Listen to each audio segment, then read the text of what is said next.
Hai, saya Sudin Saleh. Okey, kali ni kita nak berkenalan dengan satu lagi jerung. Jerung ini namanya jerung Y. Okey, jerung Y ni macam ni lah rupanya kita klasifikasikan dia seperti ini So the description masih lagi sama exactly the same yang kita describe. Yang kita rasakan jerung Y ni adalah sejenis jerung yang suka untuk melihat sektor yang kuat, saham melawan arus dan yang paling penting beza dia adalah dekat dengan paras lantai dan ini adalah keyword dia untuk ni baru mula nak terbang. In general, the idea yang kita namakan untuk jerung kategori ni adalah saham-saham yang bukannya uptrend lagi tetapi yang baru saja downtrend ataupun sell down tetapi menampakkan tanda-tanda ataupun sinar-sinar kebangkitan. So ataupun baru nak rebound ataupun baru ada tanda-tanda rebound. Disclaimer juga, ini adalah secara teorinya, secara analoginya mungkin tetapi tidak ada yang pasti dalam saham. So jadi kalau anda nak tengok, kalau anda suka dengan teori ni, bolehlah explore screener jerung Y ni later on. Jom kita tengoklah saham-saham yang ada memenuhi kriteria tersebut. Tapi di general idea, macam saya discuss tadi adalah tengah sell down, nampak ada sinar nak rebound. So maksudnya macam contoh, macam sekarang ni, dalam situasi market sekarang ni yang tengah V-shape recovery yang agak tinggi, so memang tak nampak banyak lah screener ni, nampak kosong saja. Itulah screener air saham. Kita akan scan ataupun screen saham-saham ni secara live, is updated. Dan kalau waktu tu tak ada kriteria yang, tak ada saham-saham yang memenuhi kriteria screener tersebut, in fact boleh jadi kosong. So dalam situasi ni nampak sedikit saja yang memenuhi kriteria screener ataupun filter jerung Y yang kita dah tetapkan. Bila kita buka, macam biasalah, kalau tak tahu nak masuk lagi, buka ke isaham.my, klikkan screeners, listkan all screeners dan cari dekat sini jerung Y. So first kita akan nampak sini lah senarai nama saham. Ini adalah nama-nama saham. So macam sekarang ni ada 4 je. Ini adalah harga terkini saham tersebut. T plus recent cross ni adalah yang kita define dah berapa hari dia baru cross, yang macam tanda baru rebound.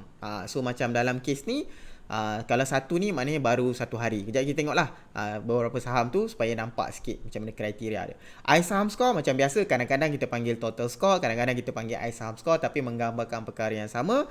The overall score untuk setiap satu saham yang kita bagi 10 markah penuh untuk fundamental, 10 markah penuh untuk technical yang baik. Jadi overall score-nya ada markah penuhnya adalah 20. Suggested lot saya dah terangkan. Berapa modal yang anda rasa nak allocate untuk setiap satu saham. Contoh kalau nak letakkan RM3,000, just key in dekat sini and click submit. Dia keluarkan suggested lot ni dekat sini. Jadi tak payah nak tekan calculator. Sebagai contoh, dengan RM3,000, kalau siapa yang nak beli saham Iris pada harga sekarang, boleh beli 112 lot. Itu adalah maksud dia. So nature dia lebih kurang sebegitu. So kita tengoklah, macam contoh sekarang ni yang ada dalam screener ni lah Iris. Cuba klik Iris, tengok macam mana rupa dia. So kita tengok recently sejak sejak awal Ogos, downtrend, cuba bangkit downtrend. So ini mungkin nampak macam so ini di lantai berhampiran dengan lantai, dan nampak macam ada sinar tu di situ. So adakah guarantee dia akan go up? Tidaklah. Cuma secara teorinya biasanya mungkin akan ada sinar kebangkitan. Tapi itulah saham. Semua strategi saham pun begitu. The idea adalah teorinya begitu. Adakah garanti? Tidak ada yang garanti. Masih lagi ada risiko. Jadi bila, especially kalau anda jumpa strategi yang baru, screener yang baru, so kalau tak confident, paper trade dululah, test dulu, tengok okey ke tak okey, betul ke tak betul, boleh pergi ke tak boleh pergi. Alright, tu adalah contoh nature-nya Iris. So kita tengok Ncom 82 sen setengah sekarang, tengok macam mana nature-nya. Ini a bit sideways a little bit, tapi kebetulan sama sejak lebih kurang sama awal Ogos, downtrend. Ini nampak sinar kebangkitan cuma ni nampak lebih jelas lah berbanding dengan Iris tadi. So tengok harganya dan juga berserta dengan volume yang above average. So adalah salah satu tanda. Banyak tanda lain tapi ni salah satu lah. The exact formula of course macam biasa, sama macam jerung X tadi, kita rahsiakan sedikit. Tengok ni Cahaya Mata Sarawak, RM1.22 sekarang, about the same nature-nya. Since ni awal sikit, Julai, sejak towards end of July, super downtrend, super downtrend. So look at this. Look at this. So contoh, wop, wop, salah satu tanda yang anda lihat. So ini adalah nature-nya. So nampak, anda dah nampak idea. Okay, K-Power pula. K-Power uptrend. Masih lagi uptrend. Cuma yang ni very shorter period lah. Sejak September, bukan Ogos. Slightly down here. Dan nampak lebih kurang sama.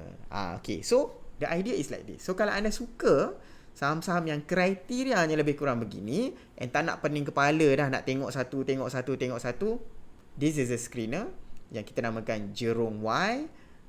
Mungkin ada peluang untuk kita dapat lah detect di awal trend. Sebab ramai orang tahu macam mana nak cari saham yang awal trend, macam mana nak cari saham awal trend.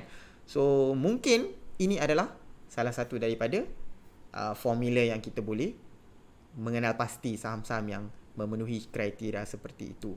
Alright. So kalau anda suka video saya, jangan lupa subscribe. Kalau ada soalan boleh tanya di ruangan komen. So insyaAllah saya akan reply lah kalau ada kesempatan. Jumpa lagi di dalam video seterusnya. Terima kasih kerana menyokong channel ini dan menonton video-video saya.